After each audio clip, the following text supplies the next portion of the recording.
Akashvani Adilabad 100.2 FM మనస్సు నిండా. నమస్తే అన్వేష్. నమస్తే మ్యామ్. చెప్పండి ముందుగా మీ కుటుంబం గురించి.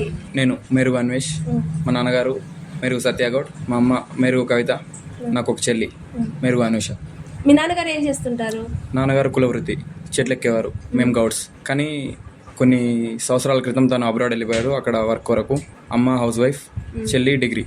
అంటే మీ నాన్నగారు బయట దేశానికి వెళ్తే అమ్మగారి కష్టంతో ఇప్పుడు మీ చదువులన్నీ నడిచినాయి అంటారా? అంటే అమ్మగారు ఇక్కడ మీరు ముందు చూసుకుంటున్నారు. అమ్మగారు నాన్న కష్టం పైన నడుస్తుంది మేము. తను అక్కడ వెళ్ళింది మా చదువుల కొరకు, వాటి కొరకు. అమ్మ ఇక్కడ మమ్మల్ని చూసుకుంటుంది. చెప్పండి తర్వాత మీ చదువు గురించి. ఎక్కడెక్కడ చదివారు చిన్నప్పటి నుంచి? నా ఎస్ఎస్సీ ఎడ్యుకేషన్ జేరాన్ ఇంగ్లీష్ మీడియం స్కూల్ లోకల్లో జన్నారం. తర్వాత ఇంటర్మీడియట్ కొరకు నేను BC welfare MJP Mahatma Jyotiba Phule వెల్ఫేర్లో ఇంటర్మీడియట్ కంప్లీట్ చేశాను. ఏ గ్రూప్ తీసుకున్నారు? ఎంపీసీ. చిన్నప్పటి నుంచే నాకు మ్యాథ్స్ పైన కొంచెం ఇంట్రెస్ట్, ప్లస్ ఇంజనీరింగ్ సైడ్ నాకు కొంచెం ఇంట్రెస్ట్ ఎక్కువ ఉండే. తర్వాత నేను బీటెక్ కొరకు విబిఐటి విజ్ఞాన భారతి ఇన్స్టిట్యూట్ ఆఫ్ టెక్నాలజీ అక్కడ వెళ్ళాను. నార్మల్గా నాకు ఐఐటీస్ అని వాటి గురించి ఎక్కువ తెలియదు, కానీ వాటిపైన ఇంట్రెస్ట్ ఎక్కువ ఉంటుండే. అంటే అక్కడ వెళ్ళాలి అనే ఒక చిన్న థాట్ ఉంటుండే, కానీ అప్పుడు ప్రాపర్ కోచింగ్ లేక అది అలానే వెళ్ళిపోయింది. తర్వాత ఎంసెట్ నుంచి నేను విబిఐటికి వెళ్ళాను. లైక్ ఒక 2 years తర్వాత నాకు గేట్ అనే ఒక ఎగ్జామ్ గురించి తెలిసింది. దాని గురించి కొంచెం యూట్యూబ్ ద్వారా, ఇంటర్నెట్ ద్వారా నేను ఎక్స్ప్లోర్ చేశాను, దానికి ప్రిపేర్ అయ్యాను. ఈ గేట్ లో మీకు ఈ ర్యాంక్ వచ్చింది కదా, అవును. ప్లానింగ్ అనేది ఎలా మీకంటే వేరే వాళ్ళు చెప్పడం ద్వారా ఈ చదువు అనేది కొనసాగించారు? అంటే నాన్నగారు అయితే బయట దేశానికి వెళ్ళారు, అంటే ఇంట్లో చదువుకున్న వాళ్ళు ఉంటే మనం వాళ్ళని అడిగి తెలుసుకోవచ్చు. మా బావ, మా డాడీ వాళ్ళ చెల్లి వాళ్ళ కొడుకు. మా బావ తను బీటెక్ తర్వాత మైనింగ్, తను గేట్ రాసి తను సెంట్రల్ గవర్నమెంట్ జాబ్ కొట్టారు కోల్ ఇండియాలో. తన దగ్గర నుంచి నాకు గేట్ గురించి తెలిసింది. తను కొంచెం గైడ్ చేశారు మమ్మల్ని, కానీ తనది మైనింగ్, మాది సిఎస్సి అవడంతో ఎక్కువ మేము ఎక్స్ప్లోర్ చేసుకోవాల్సి వచ్చింది. కానీ గేట్ అనే ఒక ఎగ్జామ్ గురించి తన ద్వారానే మాకు తెలిసింది. దాని వెనకాల ఉన్న ఆపర్చునిటీస్ అవన్నీ మేము చూసాము. మళ్ళీ ఐఐటి ఆపర్చునిటీ ఉంది అని తెలవడంతో దానిపైన నాకు ఇంట్రెస్ట్ కొంచెం ఎక్కువ పెరిగింది. దాని ద్వారా నేను సెల్ఫ్ ప్రిపరేషన్ మేడం, దీనిపైన ఎక్కువ ఇన్వెస్ట్ చేయదలుచుకోలేదు. స్టార్టింగ్లో పెద్ద నమ్మకం ఉండేది కాదు దీనిపైన మేము చేయగలుగుతామని. లైక్ మా కాలేజ్ నుంచి ఎక్కువ ఎవరు రాయలేదు, నేను ఒక్కరిని ప్రిపేర్ అయ్యాను. సెల్ఫ్ ప్రిపరేషన్ 3rd year ఎండింగ్లో నేను రాశాను. ఇది నా సెకండ్ అటెంప్ట్, ఫస్ట్ అటెంప్ట్ కాదు. ఫస్ట్ అటెంప్ట్లో నాకు క్లియర్ అయింది, 4900 ర్యాంక్ వచ్చింది. కానీ ఇంకొంచెం మంచి ర్యాంక్ రావాలనేసి ఇంకొంచెం ప్రిపరేషన్ నుంచి ఇంటి దగ్గరే ప్రిపేర్ అయ్యాను. అంటే రెండోసారి మీకు ఈ ర్యాంక్ అనేది వచ్చింది, మొదటిసారి రాకపోయేసరికి. అంటే మరి మొదటిసారి రాకపోయేసరికి అనిపించలేదే వస్తుందో రాదో, మరి రెండోసారి ప్రయత్నించాలా వద్దా? మాకు 12 సబ్జెక్టులు ఉంటాయి మేడం. మొదటిసారి నేను ఎగ్జామ్ రాసినప్పుడు 5 సబ్జెక్టులు కంప్లీట్ చేసుకొని వెళ్ళాను, బేసిక్ నాలెడ్జ్ తో వెళ్ళాను. అప్పటికి నాకు 4900 ర్యాంక్ వచ్చింది. నాకు కాన్ఫిడెన్స్ బూస్ట్ అయింది దాని ద్వారా. ఫస్ట్ సారి నాకు ఈ ర్యాంక్ వస్తే సెకండ్ సారి రావచ్చు అలా నార్మల్ బేసిక్ సబ్జెక్ట్స్ తోనే నేను అక్కడి వరకు వెళ్ళగలిగితే, ఇంకొంచెం బెటర్ గా చదివితే నేను చేయగలుగుతా అన్న నమ్మకం వచ్చింది. సెల్ఫ్ ప్రిపరేషన్ సరిపోద్ది అన్న నమ్మకం అప్పుడే వచ్చింది. నేను అనుకున్నాను 3rd year లో రాసినప్పుడు బెటర్ గా రాకపోతే కోచింగ్ తీసుకుందాం అనుకున్నాను. బట్ దాని ద్వారా అంటే రావడంతో నాకు కొంచెం కాన్ఫిడెన్స్ వచ్చింది. నేను ఒక్కరిని చేయగలుగుతా అని నాకు అనిపించింది, చేసేసాను. మొత్తం 2 times నేను ఇంట్లోనే ప్రిపేర్ అయ్యాను మేడం, కోచింగ్ సైడ్ ఏం వెళ్ళలేదు. టైం టేబుల్ అనేది ఎలా ఉండేది మీది? పర్టికులర్ గా టైం టేబుల్ అని నేనేం అనుకోలేదు, బట్ చదవాలి అన్న ఒక సింగిల్ అజెండా అంతే. దాంతో లేచిన టైంకి చదవడం, మళ్ళీ టైంకి పడుకోవడం, అలా మేనేజ్ చేసుకున్నాను. తర్వాత పర్టికులర్ గా సబ్జెక్ట్స్ ప్రాపర్ గా కంప్లీట్ చేయాలి, వాటిని రివైజ్ చేయాలి, ఎగ్జామ్స్ రాయాలి. ఈ ప్యాటర్న్ పర్టికులర్ గా ఫాలో అయ్యాను. టైమింగ్స్ అంటూ ఏం పెట్టుకోలేదు, ఎందుకంటే అది డిస్టర్బ్ అయ్యే ఛాన్సెస్ ఉన్నాయి. కానీ పర్టికులర్ గా ఇవి కంప్లీట్ చేయాలి, ఇన్ని పేపర్స్ చేయాలనుకుంటే అన్ని పేపర్స్ నేను నోట్ డౌన్ చేసుకొని అవి చేశాను. అంటే మీరు ఇప్పుడు ఇంట్లో ప్రిపేర్ అయ్యేటప్పుడు మీకు డౌట్స్ వస్తాయి, ఇంకేదన్నా మ్యాటర్ మీకు కావాల్సి వస్తుంది, అప్పుడు దీని కొరకు నేను ఎక్కడ బయట ఏం సెర్చ్ చేయలేదు మేడం. కొంచెం బుక్స్ అని కాదు, యూట్యూబ్లో ఎక్కువ ఎక్స్ప్లోర్ చేసేవన్నీ. ఏం డౌట్స్ ఉన్నా యూట్యూబ్ ఛానల్ వెళ్ళిపోయింది మేడం. మొత్తం ప్రిపరేషన్లో యూట్యూబే ఎక్కువ వెళ్ళిపోయింది. నేను నోట్స్ కూడా రాసుకున్నాను. 12 సబ్జెక్ట్స్ కంప్లీట్ నోట్స్ మెయింటైన్ చేశాను. యాప్టిట్యూడ్ వీటిని కంప్లీట్గా యూట్యూబ్ నుంచే తీసుకున్నాను. పర్టికులర్గా ఏం కోచింగ్ సెంటర్స్ ఏవీ లేవు. డౌట్ సాల్వింగ్ కొరకు కూడా పెద్దగా ఏం లేదు మేడం. అంటే యూట్యూబ్లో ఎవరివి ఎక్కువగా మీరు ఫాలో అయ్యారు? కోచింగ్ సెంటర్స్ టైప్ వెళ్తే వాళ్ళు చెప్పింది పర్టికులర్గా వాళ్ళ కోచింగ్ సెంటర్ నుంచి వినాలి. కానీ సెల్ఫ్ ప్రిపరేషన్లో మనకు బెనిఫిట్ ఉంటుంది. ఏ సబ్జెక్ట్ ఎక్కడ బాగుంటే మనం అక్కడ తీసుకోవచ్చు. నేను ఒక కోర్స్ స్టార్ట్ చేసే ముందు ఖచ్చితంగా ఆ కోర్స్ సెలెక్ట్ చేసుకోవడానికి 1 day తీసుకునేవాడిని. ఎన్ని కోర్సెస్ అంటే ఆ కోర్స్కి సంబంధించి ఎన్ని ప్లేలిస్టులు ఉంటే అన్నీ నేను అంటే కొంచెం వినేవాడిని. దాంట్లో ఏది బెటర్ గా ఉంది కామెంట్స్ ద్వారా తెలుస్తుంది మనకి. ఆ కామెంట్స్ నుంచి నేను వెళ్ళాను అన్నమాట. అంటే ఇప్పుడు మీరు గేట్ కి ఇట్లా రాసేటప్పుడు మీరు వేరే వాళ్ళని అడిగారా? అంటే ఇట్లా ఇప్పుడు అందులో విజయం సాధించిన వాళ్ళని, మరి నేను ఇట్లా ప్రిపేర్ అవుతున్నాను, ఇంకేమన్నా నేర్చుకోవాలా, ఎలా వస్తుంది పేపర్? నా సర్కిల్ చాలా చిన్నది మేడం. మా సర్కిల్లో నేను ఎతికాను ఎవరైనా ఉన్నారా ఈ రూట్లో వెళ్ళిన వారని, కానీ నాకు ఎవరు కనిపించలేదు. అది నాకు చాలా ప్రాబ్లం అయింది. నాకు గైడెన్స్ అప్పుడప్పుడు అవసరం ఉంటుండే, ఎట్లా ప్రిపేర్ ఎట్లా అవ్వాలి ఇవి నాకు కొన్ని రూట్ చెప్పడానికైనా గైడెన్స్ అవసరం ఉండే. కానీ అప్పటి వరకు సెల్ఫ్ ప్రిపరేషన్ పైన ఉన్నాను కాబట్టి ఇతను ఎక్కడ చేస్తాడనే అంటే ఆ థాట్ పైన ఉంటుంది నేను ఎవరికి కాల్ చేసినా. అందుకే ఎవరిని అప్రోచ్ కాలేదు. ఒకసారి నాకు ర్యాంక్ వచ్చాక నేను కొంతమందిని అప్రోచ్ అయ్యాను నా గైడెన్స్ కొరకు. నాకు ఇంత ర్యాంక్ వచ్చింది, నేను ఏ కాలేజ్ జాయిన్ కావాలి, ఏ కాలేజ్ బెటర్గా ఉంటుందని నేను కనుక్కున్నాను. మీ చదువుకి ఇంట్లో సపోర్ట్ అనేది ఎలా ఉంది? అంటే మీరు ఇప్పుడు నేను ఇట్లా గేట్ చేస్తాను అని మీ ఇంట్లో చెప్పినప్పుడు వాళ్ళ ఒపీనియన్? మా అమ్మ నాన్న చదువు బ్యాక్గ్రౌండ్ నుంచి రాలేదు మేడం, కానీ వాళ్ళకి చదువు విలువ చాలా ఎక్కువ తెలుసు. చదువు విషయంలో మేము ఎంత దూరం వెళ్తా అన్నా వాళ్ళు పెట్టడానికి రెడీ ఉంటారు. మేము చదవలేదు, మా లైఫ్ లెక్క మీది కావద్దనే మాటలు నేను చాలాసార్లు విన్నా మా అమ్మ నాన్న నుంచి. వాళ్ళ మోటివేషన్ చాలా ఎక్కువ ఉంటుంది మేడం. పర్టికులర్గా నేను ఒకటి చదువుతాను అంటే వాళ్ళు అద్దన్నది ఎన్నో లేదు మేడం. వాళ్ళ సపోర్ట్ చాలా ఎక్కువగా ఉంది. దీనిలో మేజర్ రోల్ వాళ్ళదే.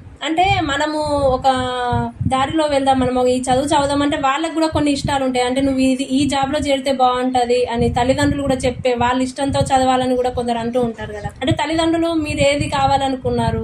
లేదు మేడం, అలా మా వాళ్ళు ఎప్పుడు అనలేదు. వాళ్ళు పిల్లల ఇంట్రెస్ట్ ఉండి చదివితేనే వాళ్ళకి అది వస్తుంది అనే ఒక మెంటాలిటీ పైన ఉన్న వాళ్ళు ఖచ్చితంగా మా ఇంట్రెస్ట్ పైనకే వాళ్ళు వదిలేశారు.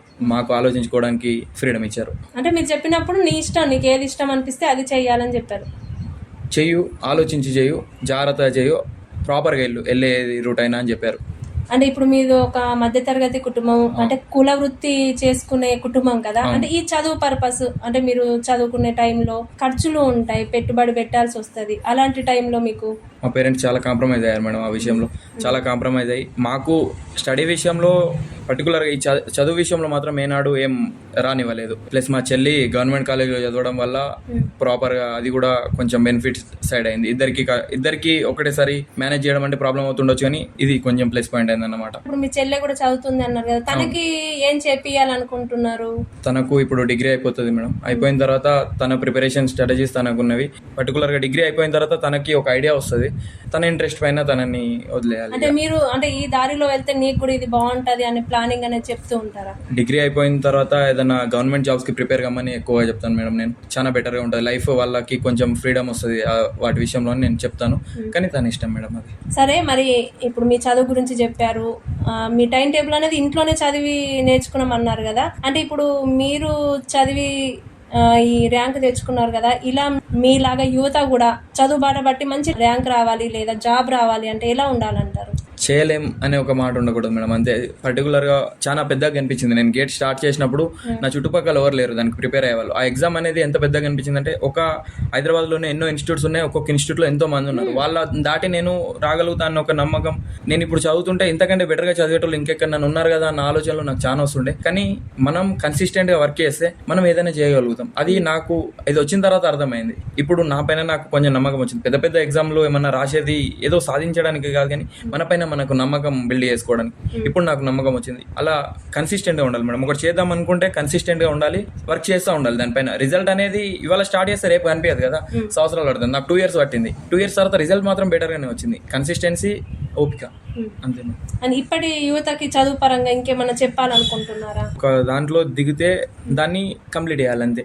దాంట్లో దిగిన తర్వాత వాళ్ళ కంప్లీట్ ఎఫర్ట్స్ పెట్టాలి. 100% ఎఫర్ట్స్ పెట్టి చేస్తే అది ఏ రూట్ అయినా ఖచ్చితంగా దాన్ని చేయగలం. అది కొంచెం అప్ అండ్ డౌన్స్ ఉంటాయి, కొంచెం లక్ కూడా కావాలి, కానీ ప్రతిదీ ఫేవర్ చేస్తుంది మేడం. కొంచెం కన్సిస్టెన్సీ అండ్ వర్క్. అంటే ఇప్పుడు మీ తరపున యువతకు ఖచ్చితంగా తెలిసేది ఏమంటే, ఒకసారి ఓటమి అనేది వచ్చినా కానీ దానికి వెనకడుగు అనేది వేయకుండా మళ్ళీ ప్రయత్నించాలి, నమ్మాలి, మనని మనం నమ్మాలి. అలా నమ్మితేనే ఇప్పుడు విజయం అనేది మీకు వచ్చింది. మరి ఫ్యూచర్ ప్లాన్ ఏంటి? నేను ఐఐటికి వెళ్ళాలనేది నాకు ఆశ మేడం చాలా. నేను నా ప్రిపరేషన్ స్టార్ట్ చేసినప్పటి నుంచి ఐఐటి బాంబే కాలేజ్ని చూసుకుంటూనే చేశాను. లైక్ నేను డిమోటివేట్ అయ్యాను అప్పుడప్పుడు, నాకు ఏం చేస్తున్నా అని కొన్ని డౌట్స్ వచ్చినప్పుడు కూడా ఆ కాలేజ్కి సంబంధించిన వీడియోస్ చూశాను, అక్కడ లైఫ్ గురించి చూశాను. అది నాకు కొంచెం ఎక్కువ మోటివేట్ చేసింది అన్నమాట. ఆ కాలేజ్లో సీట్ సాధించాలి అన్నది నా ఆశ, వచ్చింది కూడా అది. దాని గురించి ఇంకేమైనా ప్లానింగ్స్ ఉన్నాయా? ఎంటెక్ చేయాలి మేడం, 2 years ఎంటెక్ చేయాలి. అక్కడికి వెళ్ళినాక కూడా కొంచెం వర్క్ చేయాలి. దాని తర్వాత పర్టికులర్గా దీని తర్వాత ఇది చేయాలి అని నేను ఎప్పుడు ఏది అనుకోలేదు, గో విత్ ది ఫ్లో అంతే. కానీ అక్కడికి వెళ్ళాలి, అక్కడ వర్క్ చేయాలి. మీరు అనుకున్నారా ఇప్పుడు ఈ సెకండ్ సారి రాసినప్పుడు, మరి ఫస్ట్ సారి అలా అయింది, ఈసారి కూడా వస్తుందో రాదో అనే ఆలోచన ఉందేనా? ఖచ్చితంగా వస్తుంది అని అనుకున్నారా? రిజల్ట్ వచ్చే వరకు అదే ఆలోచన ఉండే మేడం నాకు, వస్తుందా రాదా అన్నట్టు ఉండే. కానీ వచ్చింది, ఇక అదృష్టం. ఎలా అనిపిస్తుంది ఇప్పుడు మీకు? నిన్న గౌడ్స్ కులం తరపున కూడా సన్మానం జరిగింది, అక్కడ మీ ఒపీనియన్ ఏంటి? చాలా ఆనందంగా ఉంది మేడం దాని విషయంలో. నాకు అది ఇక సాధించింది ఒక ఎత్తు అయితే, ఇది ఇలాంటి విషయాలు జరగడం వల్ల ఇంట్లో వాళ్ళు కొంచెం హ్యాపీగా ఫీల్ అవుతారు. అది చూడడం అనేది ఇంకొకటి హ్యాపీనెస్ ఇంకా పెరుగుతుంది అన్నమాట. అంటే వాళ్ళ మాటలు అనేటివి ఎలా ఉన్నాయి, మీతో ఎలా పంచుకున్నారు ఆ ఆనందాన్ని? వాళ్ళు ఫస్ట్ కంగ్రాచులేట్ చేశారు మేడం ఇవి వచ్చినందుకు. దాని తర్వాత ఫ్యూచర్ కొరకు ఆల్ ది బెస్ట్ చెప్పారు. నాన్నగారి గురించి మాట్లాడారు. బాగుండే మేడం. నాన్నకు చెప్పినప్పుడు ఫీలింగ్ ఎలా ఉంది? నాన్న ఇట్లా వచ్చింది అని మీరు చెప్పిన టైంలో ఇది వస్తుందా రాదా ఏమైతుంది అన్న ఆలోచన ఎంత ఎక్కువ ఉందో దాంట్లో నేను సెకండ్ ప్లేస్ లో ఉంటాను మేడం. ఫస్ట్ మా నాన్న ఉంటాడు, తనకి నిద్ర పట్టని రోజులు ఉన్నాయంట. ఇంత కష్టపడి చూసి ఇది రాకపోతే ఎట్లా వస్తుందా రాదా అని రిజల్ట్ రోజు నాకు కాలేజ్ వచ్చిన రోజు ఈ 2 రోజులు తనకు నిద్ర లేదంట. అది విన్నప్పుడు నాకు కొంచెం అనిపించింది. అంతా నిద్ర లేకుండా వెయిట్ చేసిన నాన్నకి ఒకటేసారి రిజల్ట్ ఇంత బాగా వచ్చేసరికి ఎంత ఆనందం అయి ఉండదు మేడం. అంటే మీరు చెప్పినప్పుడు తన ఫీలింగ్ అనేది ఎలా ఉంది? అంటే సంతోషం మేడం. చదువు విషయంలో ఎప్పుడు అంటాడు మేడం, ఇప్పుడు చదువు వల్లనే ఏదైనా మారుతుంది, ఖచ్చితంగా చదువుకోవాలి అని ఎప్పుడు అంటాడు. ఆ రూట్ లో మనం వెళ్ళిన ప్రతి స్టెప్ లో మంచిగా కనిపించేసరికి తనకు కూడా హ్యాపీగా ఉంటది అనమాట. ఫ్యూచర్ లోనైతే ఇంకా ఐఐటి చేయాలని బాంబే ఫ్యూచర్ లో దాంట్లో ఎంటెక్ కంప్లీట్ చేయాలి, దాని నుంచి బెటర్ ప్యాకేజ్ తో బయటికి రావాలి. ఇప్పుడు చదివే పిల్లలకు చెప్తుంటారా ఇది చేయాలి అది చేయాలి అని మీ తరపున ఎవరికన్నా? ఖచ్చితంగా చెప్తాను కదా మేడం. ఇప్పుడు నాకు రిజల్ట్ వచ్చాక మా జూనియర్స్ చాలా మంది అడిగారు, మా ఫ్యాకల్టీ మా జూనియర్స్తో ఒక కోఆర్డినేషన్ టైప్లా మాట్లాడించారు. నేను ఖచ్చితంగా వాళ్ళకి చెప్తాను, చదివితే అవుతుంది. ఓన్ ప్రిపరేషన్ పైన నన్ను వెళ్ళొచ్చు, లేదా వీటిపైన గేట్ అనే ఒక ఎగ్జామ్ గురించి తెలియక చాలా మంది రాయని వాళ్ళు ఉంటారు మేడం. వాళ్ళకి నేను దీని నుంచి నా ఆపర్చునిటీస్ ఉంటాయని చెప్పడం వల్ల ఒక 4గురికి చెప్తే ఒక్కరికన్నా అది రిసీవ్ అయితే చాలా ఆనందమే కదా. నాకు నా టైంలో చెప్పలేదు ఎవరు. నేను యూట్యూబ్ నుంచి అన్ని ఎక్స్ప్లోర్ చేసేసరికి నాకు చాలా టైం పట్టింది. కానీ ఇప్పుడు నేను ఒకరికి చెప్పడం అనేది బెటర్ థింగ్ కదా మేడం. చెప్పాను, చాలా మందికి చెప్పాను. నన్ను ఎవరు అడిగినా నేను చెప్తున్నాను. మా ఫ్రెండ్స్ కూడా చాలా మంది వెళ్తున్నారు, లాంగ్ టర్మ్కి వెళ్తున్నారు. ఖచ్చితంగా వాళ్ళు కూడా సాధిస్తారు. చదువు అనేది ఎంత ఇంపార్టెంట్ అంటారు మన లైఫ్ కి, ఇప్పటి యువతకి? సక్సెస్ కావడానికి చాలా రూట్స్ ఉంటాయి మేడం. అందులో మనకు ఈజీగా అవైలబుల్ ఉన్న రూట్ చదువు. దాంట్లో సక్సెస్ రేట్ ఎక్కువ ఉండడం వల్ల ఖచ్చితంగా అందరూ దీనికి రావడానికి ఎక్కువ ఇంట్రెస్ట్ చూపెడతారు. ఒక ఫ్యామిలీ సర్కిల్ అది చేంజ్ కావాలన్నా, ఫ్యామిలీ మారాలన్నా అది చదువుతోనే ఖచ్చితంగా అవుతుంది మేడం. అంటే ఇప్పుడు ఇంటర్ అయిన తర్వాత యువత ఎక్కువ ఇప్పుడు ఈ టైంలో ఏ మార్గాన్ని ఎంచుకుంటే మంచిగా ఉంటుంది? అంటే చాలా మార్గాలు ఉన్నాయి. ఇంట్రెస్ట్ ఉన్న మార్గం మేడం. మార్గం అంటే ఏం లేదు, ఇంట్రెస్ట్ ఉన్న మార్గంలో వెళ్ళాలి. దాంతో చదువును మెయింటైన్ చేసుకోవాలి. దేనిపైన ఇంట్రెస్ట్ లేకుండా చదువు పైన ఉన్నప్పుడు దీంట్లో కొంచెం బెటర్గా వెళ్ళాలి అంతే. ఇంట్రెస్ట్ ఉన్న సైడ్ వెళ్ళి చదువుని ప్యారలల్గా మేనేజ్ చేసుకుంటే సరిపోతుంది మేడం.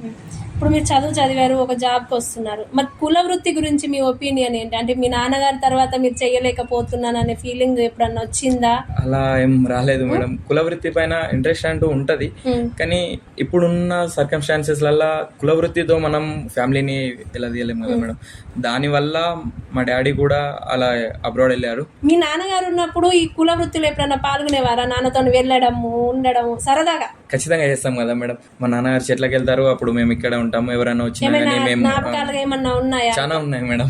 ఖచ్చితంగా సాయం చేస్తాం. అది చిన్నప్పటి విషయాలు మేడం. అవి ఆ రోజు అక్కడ ఉంటే లైక్ డే ఎండ్ లో 10 రూపీస్ ఇస్తారు. అవి చిన్న చిన్న జ్ఞాపకాలు చాలా బాగుండే. అవి అంటే వాళ్ళు చెట్లు ఎక్కుతూ ఉంటారు కదా, అలాంటి సరదాగా ఎప్పుడన్నా ప్రయత్నించారా?